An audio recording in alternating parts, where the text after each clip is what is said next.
Suat siasat hampir 5 jam pada hari itu, hari pertama, oleh pegawai penyiasat. Dan 5 kali jugalah saya dipanggil oleh pihak polis untuk memberi keterangan tambahan. Jadi selepas saya membuat laporan polis ni, saya pun nak balik ke rumah lah. Saya on balik phone saya ni. Masa saya buat laporan, saya off. Apabila saya on, tuan-tuan puan, saya dapati hampir keseluruhan pemimpin-pemimpin Pakatan Rakyat cuba menghubungi saya pada masa itu. Bila saya cek balik satu-satu call tu, semua call yang semua memang kenal lah. Ketua Menteri Pulau Pinang yang hari pertama saja, lepas saya buat laporan polis, dia cuba menghubungi saya hampir 35 kali. Lim Guo Eng ni. Tak termasuk Lim Kit Siang, Karpal Singh, Jeff Uy, Ronnie Liu, Tony Po, daripada PAS ada, daripada PKR ada. Semua cuba nak menghubungi saya. 2 hari saya tak berani nak ambil phone. Takut. Saya takut nak ambil phone 2 hari. Sebab pressure. Isu dah meletup hangat. Kita stres. 2 hari saya duduk diam. Sampailah hari ketiga tu. Dalam pukul 9 pagi tu. Lim Guo Eng memang dia call. Tiap-tiap hari dia call saya. Hari ketiga tu saya beranikan diri saya lah. Tak apa, saya ambil bilang. Saya panggil dia bos. Memang daripada dulu saya panggil dia bos. Dia saya pun jawab lah. Kata dia good morning. Bila dia dengar suara saya, tuan-tuan puan, dia tak kata apa. Terus dia maki saya. Dia maki hamun saya dalam bahasa Inggeris. Macam-macam dia kata kat saya. Dia kata apa kat saya? Why you go and make report? You should come to us. We can solve this issue without you going to the police. Saya kata, boss, this is regarding my religion. I don't care about your religion. Party is more important than your religion. Parti lebih penting daripada agama kamu, dia kata. Saya nak kamu tarik balik laporan polis ni hari ini juga. Dia bagi arah kat saya. Saya nak you tarik balik laporan polis you hari ini juga. Saya kata, sorry bos, saya takkan tarik balik. Razali, you don't against me. You know isn't it my character? You know isn't it very well? Guo Eng ni, tuan-tuan puan, dia merupakan seorang pemimpin yang mempunyai 2 watak yang cukup berbeza. Saya duduk lama dengan dia. Di hadapan tuan-tuan puan, itu merupakan watak lakonan saja. Di belakang tu adalah watak real Lim Guo Eng. Siapa yang rapat dengan dia lah yang bisa tengok apakah watak sebenar Lim Guo Eng. Beliau mempunyai satu kumpulan gangster yang cukup jahat di Pulau Pinang. Mereka sanggup buat apa saja untuk Lim Guo Eng. Saya tahu. Sebab saya bersekongkol dengan mereka pada masa itu. Saya bersekongkol dengan dia pada masa itu. Saya tahu siapa-siapa dia. Okay. Dia kata, you don't against me. Saya kata, no. Saya tetap dengan pendirian saya takkan tarik balik laporan polis tu. Saya kata, I stick with my decision. I won't pull out this report. Okay? Never mind, Razali. If you don't want to pull out this report, I will make sure after this, your life in Penang will be miserable. Saya akan pastikan kehidupan kamu di Pulau Pinang akan huru-hara. Never mind, sir. Whatever you want to do, you do. I don't care. Saya letak phone balik. Lepas setengah jam dia call. Saya tak mau jawab dah. Lepas itulah pada 18 Mei, seorang pemimpin tertinggi PAS menghubungi saya. Saya ni cukup rapat dengan beliau. Cukup rapat. Lebih kurang macam adik dengan abang lah. Kami dua ni. Banyak tempat kami pergi bersama. Semasa kejadian ni, beliau berada di luar negara. Lepas balik ni mungkin dia tahu, dia call saya. Saya panggil dia abang. Dia call saya, bagi salam. Tak jawab juga. Dia pun serupa juga. Maki saya juga. Awak ni bengong pergi buat laporan polis ni. Siapa suruh hang pergi buat? Abang, isu-isu agama, saya kata. Tak apa. Demi politik agama kita boleh kompromi, dia kata. Tak salah kalau kita kompromi agama demi politik. Matlamat utama kita nak tawan Putrajaya. Siapa suruh hang pergi buat benda ni? Hang ni calon yang akan bertanding. Siapa suruh hang buat? Hang fikir masa depan hang. Masa depan anak hang, bini hang. Hang tak sepatutnya buat benda ni. Aku nak hang tarik balik laporan polis ni hari ni juga. Aku nak hang tarik balik. Sorry abang, isu agama abang, mana boleh benda ni. Abang tahu tak benda ni berlaku? Memang aku tahu berlaku. Tak apa. Kita benang dulu Putrajaya. Lepas tu kita tahu lah kita nak buat apa-apa. Janji benang dulu. Saya kata tak, isu agama. Aku kata tak apalah. Adakah Islam hang lebih pada aku? Aku PAS kata tak apa. Hang apa? DAP? Hang tahu apa? Sampai tahap tu dia kata kat saya. Aku nak hang tarik balik ni laporan ni. Hang tarik balik. Saya masih tegas. Saya tak akan tarik balik. Abang, saya tak akan tarik balik. Walaupun apa berjadi, saya tak akan tarik balik. Hang pasti apa ketegak sangat ni? Pasti apa hang jadi macam ni? Apa dah jadi dengan hang? Okey, sekarang kita settle. Kami sanggup bagi hang 1 juta ringgit kalau hang sanggup tarik balik laporan polis tu. 1 juta ditawarkan kepada saya. Cukup senang dia kata. Kalau setuju, dalam masa 3 hari kita akan sediakan wang tu. Dalam masa 3 hari saja. Selepas itu dia kata, dalam masa seminggu, kita akan terbangkan saya, anak saya, bini saya, lagi duduk di Melbourne. Jangan duduk di Malaysia. Duduk di Melbourne, dia kata. Segala keperluan kami akan ditanggung oleh pihak-pihak tertentu di sana. Tapi dia kata, sebelum hang pergi Melbourne, hang buat satu perkara cukup kat kami. Hang tolong kami satu benda cukup. Saya tanya, dia apa dia? Hang buat satu sidang akhbar. Dalam sidang akhbar tu, hang kata, saya ni dipaksa oleh UMNO untuk membuat laporan polis tu. Dia suruh saya tuduh UMNO. Saya kata dia, abang, yang buat laporan polis ni saya. Pasal apa yang kita nak membabitkan pihak yang ketiga? Han tuduh pi dah lepa.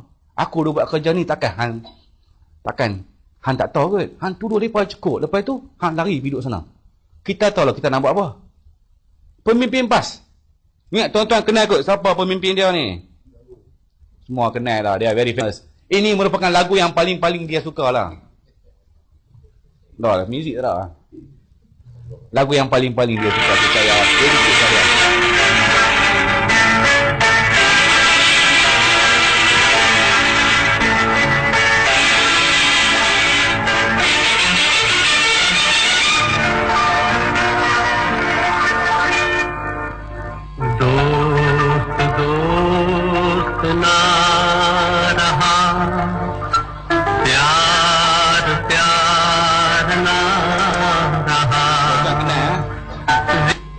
Timbalan Presiden PAS kan. Dulu masa kejadian pada tahun lalu, beliau merupakan ahli jawatan kuasa PAS Pusat. Muhammad Sabu, beliau merupakan rakan yang cukup baik dengan saya lah. Cukup rapat kami ni.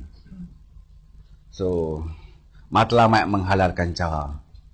Janji dapat tawan Putrajaya cukup. Apa pun halal. Sampai tahap tu mereka ni. Saya tak sangka kata agama pun mereka boleh jual kau. Bukan tak jual, dah gadai dah. Dah lelong lah dekat DAP ni.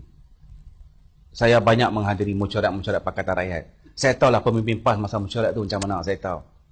Saya duduk sekali-sekali dengan mereka. Tak cukup dengan tu tuan-tuan puan. Arahan daripada Ketua Menteri Pulau Pinang. Supaya saya dipecat daripada Ivory Property Group. Dia kata kalau dapat projek Bayang Mutiara, you pecat Razali baru saya akan bagi. Tak, saya tak akan bagi. Datuk tu pun kalang kabut call saya. Razali, you come to office now. Saya pun pergilah ke office. Pergi pejabat, dia kata arahan daripada Ketua Menteri Pulau Pinang. Mereka pun kata, saya ni kalau boleh, I don't want to terminate you. Kalau boleh, you berhentilah dengan sendiri. Di pihak Ivory telah sediakan satu surat peletakan jawatan saya. Suruh saya tanda tangan saja. Saya kata, Datuk, saya baru pada 16 hari bulan saya dipecat daripada kerajaan. Yang ni pun kalau dipecat, saya nak makan apa? Dia kata, sorry Razali, saya terpaksa pentingkan 500 pekerja daripada you. Projek ni amat penting untuk kami. Takkan disebabkan you saya nak buang projek lebih pada 1 bilion. Projek tu lagi penting. Dan saya kena pastikan 500 pekerja ni survive. Dia kata, Datuk, dia tak bagi masa kat saya berfikir. Dia tahu, okey. Datuk ni baik actually. Dia baik. Dia terpaksa.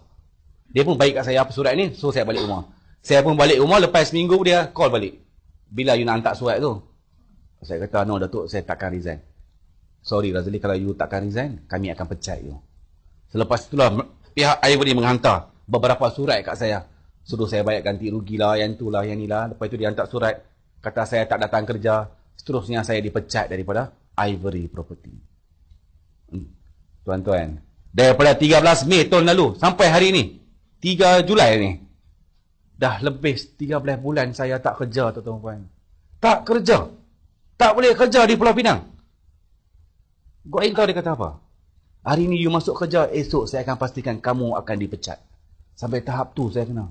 Seorang lelaki, seorang ketua rumah tak bekerja. Bagaimana perasaan saya ni? Tak boleh kerja. Isteri pergi kerja, saya duduk rumah. Simpanan ada, bukan tak ada. Saya mengaku simpanan ada. Bukan tak ada.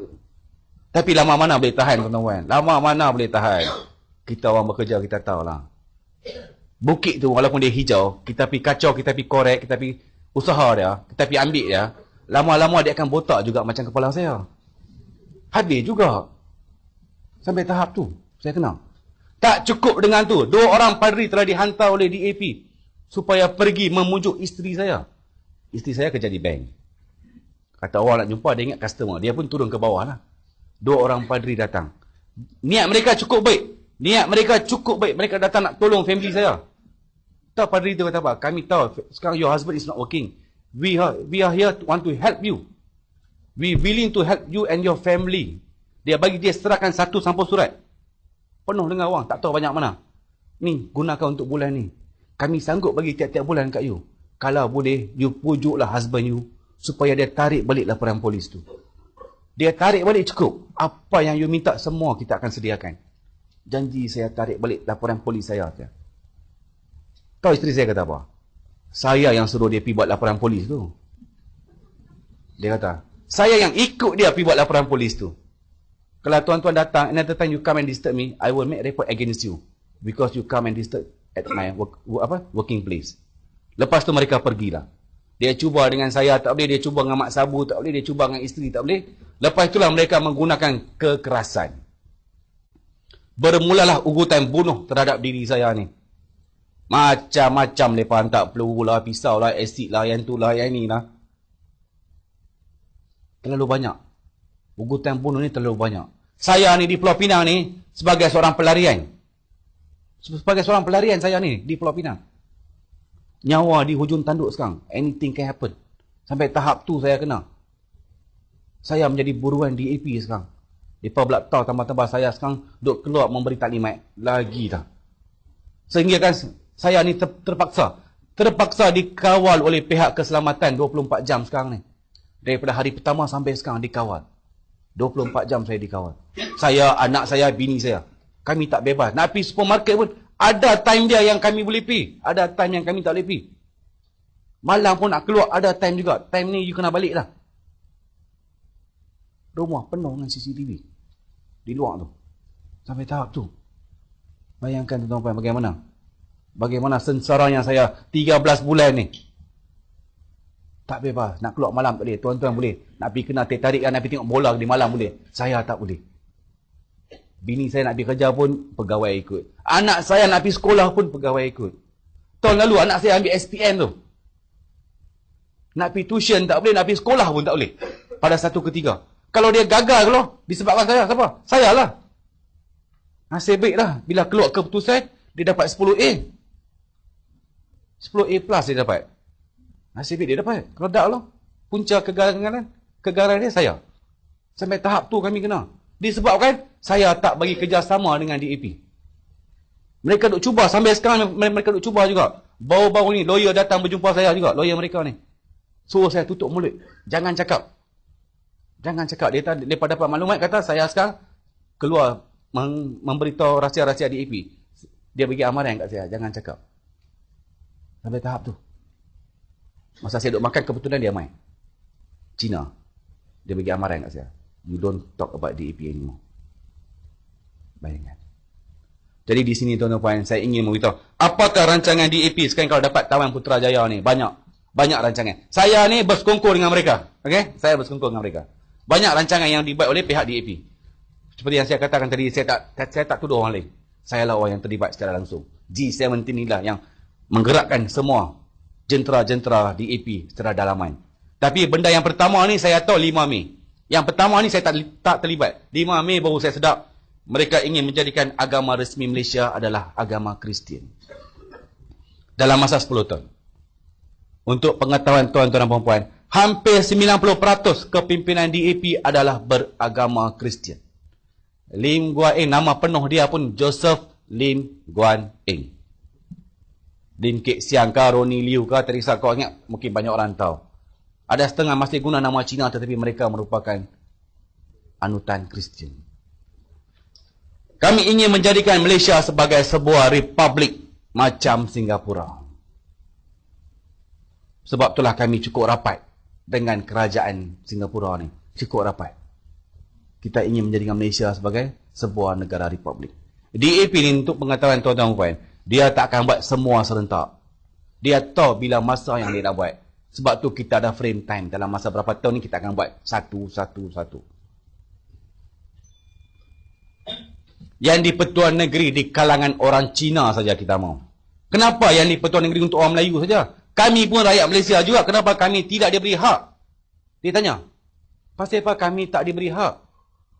Kita pastikan kalau dapat tawan tempat ni, Putrajaya ni, kita akan pastikan Pulau Pinang, Melaka, Sabah dan Sarawak lepas ni, TYT adalah daripada di kalangan orang Cina. Sistem raja berperlembagaan. Ni mungkin ramai orang duk cerita benda ni. Kita akan hapuskan. Lim Kit Siang biasa kata dalam satu mesyuarat, raja-raja yang ada di Malaysia ini adalah daripada keturunan lanun, perompak dan pencuri. Is it you want pirate to rule our country? Dia tanya. Tuan-tuan masih ingat tak apa yang berlaku 11 April yang baru lalu? Semasa pertabalan Duli Yang Maha Mulia Seri Paduka Baginda Yang di-Pertuan Agong. Tengok bagaimanakah mereka menghina mencaci raja. Kerana apa? Mereka yakin kalau dapat tawan Putrajaya, itulah pertabalan agung yang terakhir di bumi Malaysia ni. Lepas ni tak ada dah. Kita akan lantik presiden. Kita akan turunkan 9 raja. Kita akan lantik satu presiden. Presiden pertama memang kita akan bagi kat orang Melayu. Yang pertama sahaja. Lepas yang kedua seterusnya akan diberikan kepada orang Cina dan orang India saja. Macam Singapura lah. Yang pertama dia bagi kat orang Melayu. Lepas itu mana ada dah. Tengok sejarah Singapura. Yang pertama yang dia bagi kat Melayu. Lepas itu semua Cina, India, Cina, India, Cina, India. Ya. Itulah perancangan DAP. Azan kita tidak akan benarkan. You nak azan dalam masjid atau dalam surau. Bukan di luar. Ini mengganggu hak asasi agama dan bangsa lain. Sekarang di Pulau Pinang, arahan kerajaan supaya azan diperlahankan. Matlamat DAP ada supaya azan diharamkan. You azan dalam cukup, jangan azan luar. Ada satu orang perempuan Cina hantar surat ke Goeng. Dia kata pagi dia tak boleh nak tidur. Azan subuh mengganggu dia. Disebabkan surat itulah Lim Goeng buat satu keputusan. Mengharapkan mufti supaya memberi arahan. Supaya azan diperlahankan. Ni cerita yang berlaku di Pulau Pinang. Ramai orang yang tak tahu. Kenapakah arahan kerajaan supaya azan diperlahankan? Benda ni berlaku di Taman Seri Damai Batu Lancang. Saya abad tempat sekali. Pertandingan tilawah membaca Al-Quran. Sekarang baru yang habis peringkat kebangsaan. Yang lepas ini peringkat antarabangsa. Kita akan haramkan. Ini tidak adil. Tidak adil untuk agama lain. Kenapakah agama lain tidak diberi keistimewaan begini? Dia kata apa? Arab Saudi pun tak buat benda ni. Pasal apa yang Malaysia pandai-pandai nak buat? Not fair to other religion. So we won't do this. Badan-badan NGO yang berteraskan perjuangan orang Melayu. Dia paling benci perkida dengan perkasa. Kita akan haramkan kedua-dua pertubuhan ini. Kita akan labelkan kedua-dua pertubuhan ini sebagai pertubuhan pengganas. Macam Al-Ma'unah ke apa, kita akan labelkan mereka. Selepas itulah kita akan gunakan undang-undang yang ada di Malaysia ini supaya mengharamkan perkida dengan perkasa selepas ini. Perkahwinan campuran akan digalakkan di bumi Malaysia ni. Cina boleh kahwin dengan Melayu, tak payah tukar agama tak apa. Semua agama sama kita akan buat. Macam apa yang sedang berlaku di Indonesia dan di Singapura. Boleh kahwin, bebas. Dan setiap pasangan yang sanggup berkahwin campuran akan diberi wang sagu hati sebanyak RM5,000.